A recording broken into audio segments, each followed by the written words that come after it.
우리 새벽 예배 나오신 여러분들 주의 이름으로 환영하고 축복합니다. 우리 다 같이 찬송가 196장 성령의 은사를 같이 찬양하십니다.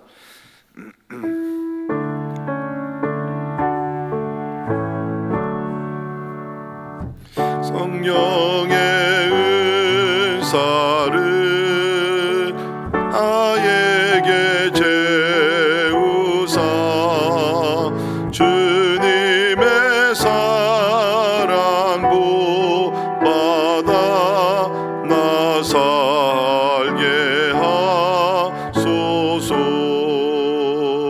성령의 은사를 나에게 재우사 정결한 마음 가지고 나 행케 하소서. 성령의 은사를 나에게 재우사 더러운 세상 탐욕을 다 채워주소서. 성령의 은사를 나에게 재우사 영원한 주님 나라에 나 살게 하소서.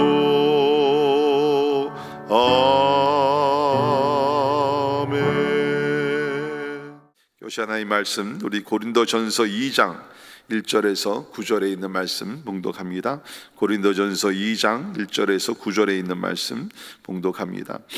형제들아, 내가 너희에게 나아가 하나님의 증거를 전할 때에 말과 지혜의 아름다운 것으로 아니하였나니 내가 너희 중에서 예수 그리스도와 그가 십자가에 못 박히신 것 외에는 아무것도 알지 아니하기로 작정하였음이라.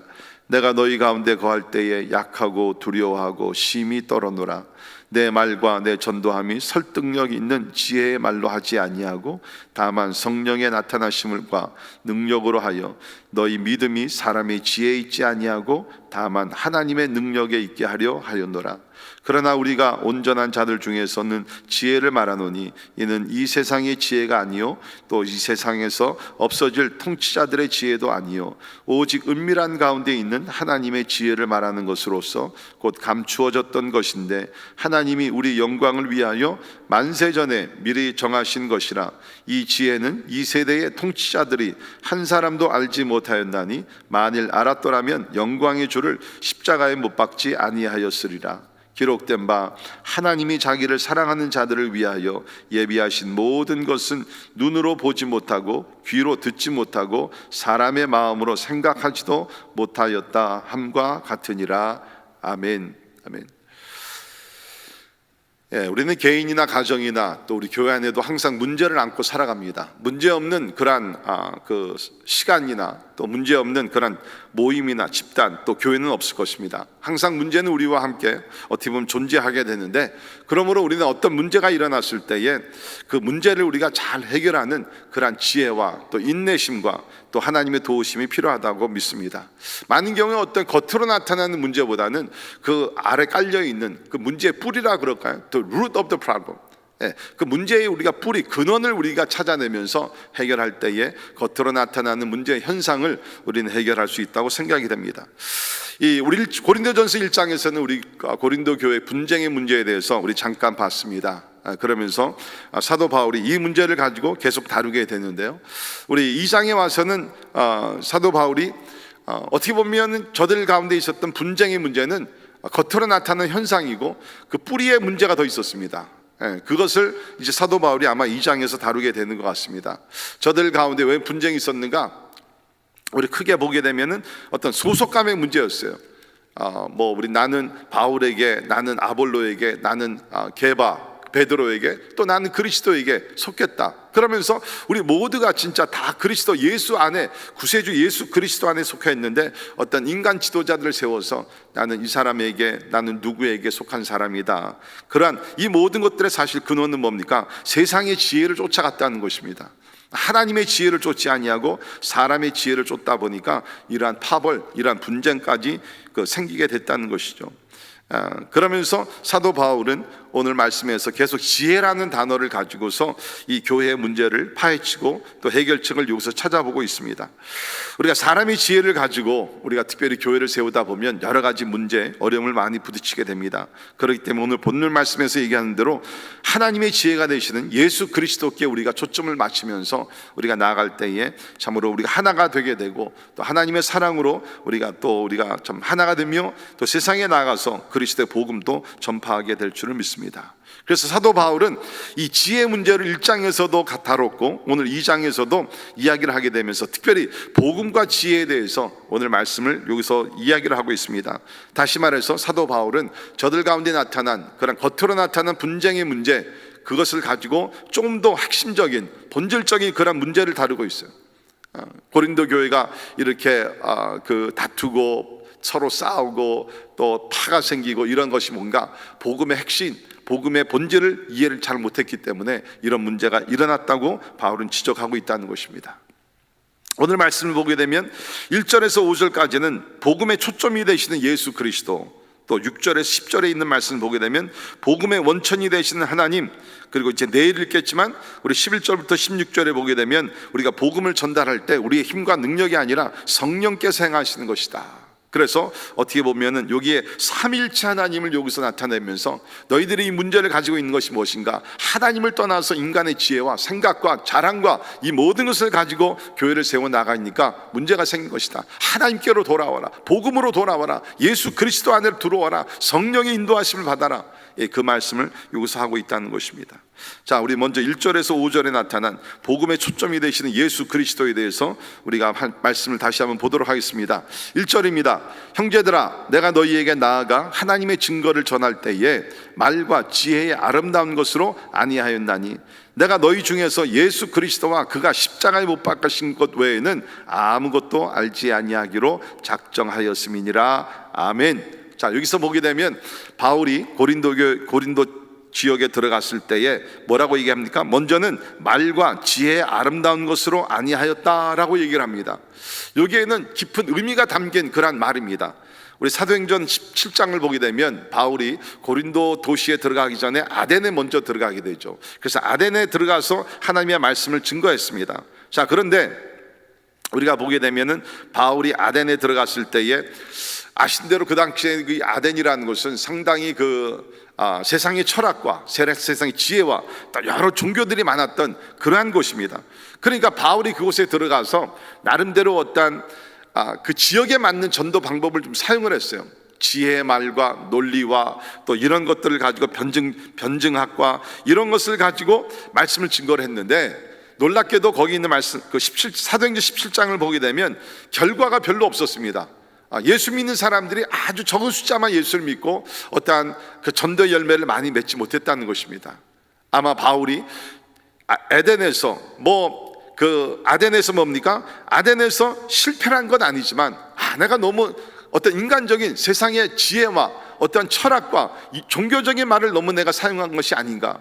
그러면서 아덴에서 했던 그런 사역을 경험 삼아서 고린도에 왔을 때는 조금 더 긴장을 하게 되고, 그래서 뭡니까? 내가 말과 지혜의 아름다운 것, 다시 말해서 아덴에 있을 때는 내가 말과 지혜의 아름다운 것으로 했는지 모르지만 내가 당신들에게 갔을 때는 뭡니까? 참으로 겸손함과, 여기 있는 말씀 보게 되면 내가 너희에게 나갔을 때에 참으로 3절 보십시오. 약하고 두려워하고 심히 떨었다라고 얘기를 하고 있습니다. 약했다는 것은 아마 육신의 연약함을 얘기할 것입니다. 사도 바울은 몸에 가시가 있었죠. 그 가시가 뭐였는지는 정확하게 우리가 알 수는 없습니다.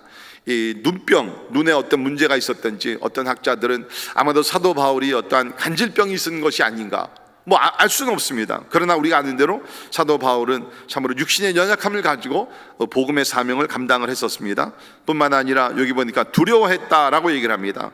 이것은 무슨 뭐 사역 자체, 악한 마귀의 권세, 또 방해하는 자들 두려워하는 것이 아니라 어떤 겸손한 두려움, 이거는 자신의 능력을 의지하지 아니하고 난 하나님의 도움이 없으면 이 사명을 감당할 길이 없습니다. 그러면서 두려움과 떨림 속에서 사역을 감당했다. 심히 떨었노라. 이건 자신의 화려한 경력, 배경, 경험, 실력을 의지하지 않았다는 것입니다. 그러니까 어떻게 보게 되면은 아덴에 가서는 뭐 우리가 항상 그렇지 않습니까? 하나님을 의지하는 것도 있지만 자기의 실력과 자기의 어떤 탤런트와 말의 재주와 이런 것들을 좀 의지할 때가 있다는 거예요. 그러니까 그것이 안 된다는 것을 깨닫고 고린도에 들어와가지고 완전 반대되는 태도와 모든 방법과 그것을 가지고 하나님 앞에 온전히 바싹 엎드려 가지고서 겸손함과 또 하나님을 의지하는 그런 믿음과 그러한 것을 가지고 하나님 앞에 나아가 매달리면서 고린도에서 사역을 했다라고 얘기를 합니다. 그러면서 그가 고백하기를 2절에 예수 그리스도와 그가 십자가에 못 박히신 것 외에는 아무것도 알지 않기로 뭡니까? 작정하였다라고 얘기를 하고 있습니다. 작정하였다. 여러분, 우리가 나가서 복음을 전할 때 혹 잘못하게 되면, 그렇죠? 우리가 예수 그리스도, 십자가의 도 이런 것 외에 다른 것들을 너무 이렇게 붙이려고 그래요. 그러다 보면 뭡니까? 우리가 복음의 초점을 잃어버리게 됩니다. 예수 그리스도의 십자가의 도를 떠나서는 우리가 생명의 복음을 전할 수가 없어요. 그렇기 때문에 우리는 항상 복음을 전할 때에 참 이것에서 벗어나지 않기 위해서 예수 그리스도의 십자가의 도, 부활의 능력, 이 믿음, 이것에서 벗어나지 않기 위해서 우리는 조심해야 된다는 것입니다. 그래서 사도 바울은 어떻게 보면 아덴에서 좋은 경험을 하고 이제 고린도에 들어가 가지고서 하나님의 말씀을 더 담대히 겸손하게 말씀을 증거해서, 그래서 우리 사도행전 18장 가서 보게 되면 거기에 그 5절에 그런 말이 나옵니다. 하나님의 말씀에 붙잡혔다. 자기의 생각, 지혜가 아니라 하나님의 말씀에 사로잡혀서 그야말로 자기도 모르는 가운데 이게 붙잡혔다는 것은 뭡니까? 하나님의 말씀이 그를 들어가지고서 자기가 그냥 뭐 이렇게 저렇게 한 것이 아니라 하나님의 말씀이 사도 바울의 생각과 말과 모든 것을 붙잡아 가지고서 복음을 담대하게 능력 있게 전파를 했다는 것입니다. 고린도에 들어갔을 때 방해하는 사람들도 많았습니다. 그러나 말씀에 붙잡히니까 말씀의 능력 가운데서 많은 열매를 맺었던 것을 우리는 성경을 통해서 보게 된다는 것입니다. 사랑하는 우리 성도 여러분, 예수 그리스도의 복음을 전파할 때 우리가 세상의 지혜나 세상의 방법으로 너무 복잡한 것, 너무 많은 것을 전하지 않기를 간절히 바랍니다. 복음은 단순합니다. 하나님께서 우리를 사랑하시고 누구든지 예수 그리스도를 믿고 하나님 앞에 회개하고 돌이키고 하나님을 의지하고 신뢰하고 삶을 맡기면 뭡니까? 주님께서 우리 구원자가 되시고 우리의 인도자가 되신다는 것입니다. 회개와 믿음, 그것이 우리가 예수 그리스도를 만나는 그런 핵심이 아닙니까? 단순한 복음을 너무 복잡하게 만들지 말기를 바랍니다. 말의 재주나 그러한 것을 가지고 복음을 전하려고 하지 말기를 바랍니다. 하나님의 나라는 말에 있지 아니하고 능력이 있음을 믿습니다. 그 가운데 성령의 능력이 나타나야 된다는 것이죠. 그래서 4절에 있는 말씀 보십시오. 내 말과 내 전도함이 설득력 있는 지혜의 말로 하지 아니하였다. 우리는 보통 우리가 전도할 때에 설득력 있는 지혜만 있으면, 그래서 우리가 뭐 사형리도 훈련받고 전도폭발도 훈련받고 이런 거 다 필요한 것입니다. 그러나 여러분 기억하시기를 바랍니다. 이러한 사람들의 어떠한 방법이, 그렇죠? 설득력 있는 지혜, 말재주, 웅변술 이런 것들이 절대로 사람을 구원하지 못한다는 거예요. 그 가운데 하나님의 나타나심, 성령의 나타나심이 있을 때에 그때만이 복음의 능력이 나타나고 또 예수 그리스도를 믿게 되는 열매를 맺게 될 줄 믿습니다. 여기 성령의 나타나심과 능력, 우리 영어로는 demonstration of the Holy Spirit, 성령께서 내 말이 나타나는 것이 아니고 내 재주가 나타나는 것이, 성령의 그런 능력이 나타나서 뭡니까? 그 사람의 마음을 다스려 주시고 마음의 문을 열어 주시고 회개하게 하시고 자복하게 하시고 예수 그리스도를 영접하게 하시는 것, 이것이 바로 복음의 능력이라는 거예요. 이것이 능력입니다. 그러니까 여러분, 보통 우리가 나가서 전도할 때면 두려움이 있습니다. 내가 가서 이렇게 얘기했을 때 어떤 질문을 하고 또 반대하고 막 공격을 하고 그러면 난 어떻게 하지? 여러분, 전도는 내가 하는 것이 아니에요. 내 안에 계신 성령 하나님께서, 또 전도할 때 현장에 나타나신 성령 하나님께서 인도하시고 역사하신다는 것입니다.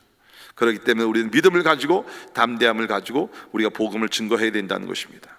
자, 우리 6절부터 9절에 있는 말씀을 보게 되면 복음의 원천이 누군가 또 무엇인가에 대해서 얘기를 하고 있습니다. 자, 6절에 있는 말씀. 그러나 우리가 온전한 자들 중에서는 지혜를 말하노니 이는 이 세상의 지혜가 아니요 또 이 세상에서 없어질 통치자들의 지혜도 아니요. 우리 1장에서도 얘기했죠. 세상의 지혜, 하나님 주시는 지혜 두 가지가 있다는 것입니다. 자, 7절. 오직 은밀한 가운데 있는 하나님의 지혜를 말하는 것은, 우리가 복음은 전하는데 복음은 뭡니까? 은밀한 가운데 있는 하나님의 지혜를 말한다는 것입니다.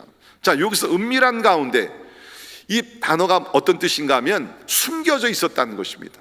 우리 헬라어로 보게 되면 무스터리언, 우리 영어에 미스테리라는 것이 있죠. 비밀, 또 어떠한 숨겨진 것, 그렇죠? 그런 뜻인데, 복음은 쉽게 얘기하면 하나님의 지혜로서 감추어졌던 것이다. 이것이 뭡니까? 우리 구약시대를 보게 되면 사실 복음이 어떻게 보면 감춰진 것입니다. 예수 그리스도가 오지 아니하고 십자가의 사건이 일어나지 않았기 때문에 이것이 감추어진 것입니다. 그래서 보통 사람들은 이것을 깨달아 알 수가 없는 그러한 진리였습니다. 그러나 예수님께서 이 땅에 오시게 되고 또 성령께서 우리 가운데 오시는 가운데 감추어졌던, 덮어졌던, 은밀한 가운데 있었던 이 모든 것들이 펼쳐지게 되면서 계시가 되면서 리빌되게 되면서 뭡니까? 하나님께서 우리의 영광을 위하여 만세전에 미리 정하신 것이다. 그러니까 복음은 뭡니까? 하나님의 때가 이루어지기 전까지 은밀한 가운데 덮어졌고 감추어졌던 것이고, 두 번째는 뭡니까? 하나님의 영광, 또 복음을 전하는 자들의 영광을 위하여 만세전에 미리 정하신 것이다. 그렇습니다. 여러분, 하나님이 행하시는 일은 즉흥적으로 행하시는 것이 아닙니다. 만세전에 사람들이 죄를 범할 것 모든 것을 아시고, 죄를 범한다면 하나님께서 어떻게 인간들을 구원하실 것인가, 이 모든 것들을 만세전에 다 계획하시고 섭리하신 가운데 하나님의 때가 이름에 독생자 예수 그리스도를 보내셨고, 말씀대로 예수께 십자가에 달려 죽으셨고 3일 만에 부활하셨고, 이제 누구든지 그 예수를 믿는 자들에게는 영생을 선물로 주신다. 이것이 만세전에 계획된 모든 것이라. 뿐만 아니라 우리가 예수 그리스도를 믿게 된 것도 만세전에 그리스도 예수 안에서 하나님의 경륜에 따라서, 하나님의 섭리와 예정론에 따라서 모든 것이 이루어졌다. 우리 에베소서 1장에서 사도 바울이 말씀을 증거했죠. 그렇기 때문에 여러분, 이 복음은 참 놀라운 것입니다. 하나님의 어떠한 은밀함, 하나님의 비밀, 감춰졌던 모든 것들이 하나님의 때에 이것이 열리게 되면서 예수 그리스도께서 이 땅에 오시고 성령께서 우리 가운데 임하시는 가운데 이제 이 모든 것들이 뭡니까? 모든 사람들에게 알려지게 되면서 이제는 누구든지 예수 그리스도를 믿기만 하면 영생을 얻을 수 있는 축복이 우리 가운데 임했다는 것입니다. 오늘 우리 말씀을 참 묵상할 때에 다시 한번 우리의 초점이 예수 그리스도와 십자가의 도가 되기를 간절히 바랍니다. 여러분, 부탁드립니다. 절대로 사람의 생각과 말과 지혜, 설득력 이런 것으로 복음 전하지 말라. 안 됩니다. 불가능합니다. 반대로 뭡니까? 우리가 오직 성령의 인도하심, 성령의 나타나심, 그것을 의지하며 나아갈 때 우리는 조금 부족하고 우리의 말재주나 설득력이 좀 부족했다 할지라도 뭡니까? 하나님의 성령의 능력이 나타나서 그 마음을 도전하시고 마음의 문을 열어주시고 믿음을 주실 때에 그 가운데 복음의 능력이 나타나게 될 줄을 믿습니다. 이러한 확신을 가지고 우리 주변에 믿지 않는 자들에게 우리가 참 사랑과 또 섬김과 담대함으로 우리가 나아가서 복음을 전하는 복된 하루가 되기를 주의 이름으로 축원합니다. 기도하겠습니다. 하나님 감사합니다. 오랫동안 숨겨졌던, 덮어졌던 하나님의 복음이 그리스도께서 이 땅에 오심으로, 또 성령께서 이 땅에 오심으로 이제 모든 사람들에게 알려지게 됐고, 또 나가 복음을 전파할 수 있는 하나님의 은혜의 시대를 열어주심을 감사합니다. 하나님, 우리가 복음을 전할 때에 사람의 말과 아름다움으로 행하지 아니하도록 인도하시고 하나님의 성령의 나타나심과 성령의 능력으로 행할 수 있도록 도와주시옵소서. 많은 것을 배우지 못했던 베드로지만 하나님의 성령의 충만함을 받고 나아가 복음을 전했을 때에 하루에 3,000명, 5,000명씩 예수 믿고 주님 앞에 돌아왔듯이 하나님이 우리가 아는 것이 부족하고 지혜도 부족하다 할지라도 성령께 사로잡히고 하나님의 말씀에 붙들림 바 됐을 때에 하나님 주니어 우리를 통해서도 복음이 전파되며 많은 영혼들이 예수 믿고 주님 앞에 돌아오게 될 줄을 믿습니다. 이러한 열정과 확신과 담대함을 주셔서 오늘도 우리가 누구를 만나든지 하나님이여 참 그 영혼의 구원에 대해서 관심을 갖게 하시고, 하나님이여 믿지 않는 자들을 만날 때마다 하나님이여 우리가 예수 그리스도의 복음을 담대하게 하나님이여 전하여서 한 영혼씩, 한 가정씩, 한 종족씩 주님 앞에 돌아오는 놀라운 영광을 보게 하여 주시옵소서. 지금은 우리 주 예수 그리스도의 은혜와 하나님 아버지의 크고 영원하신 사랑과 성령님의 감화 감동 역사 충만케 하심이 말의 아름다움과 지혜와 설득력이 아니라 성령의 나타나심과 능력으로 복음을 전파하여 많은 사람들에게 생명의 복음을 전하기를 원하는 우리 사랑하는 모든 성도들 머리 위에 지금부터 영원까지 함께 하시기를 예수님의 이름으로 간절히 축원하옵나이다. 아멘.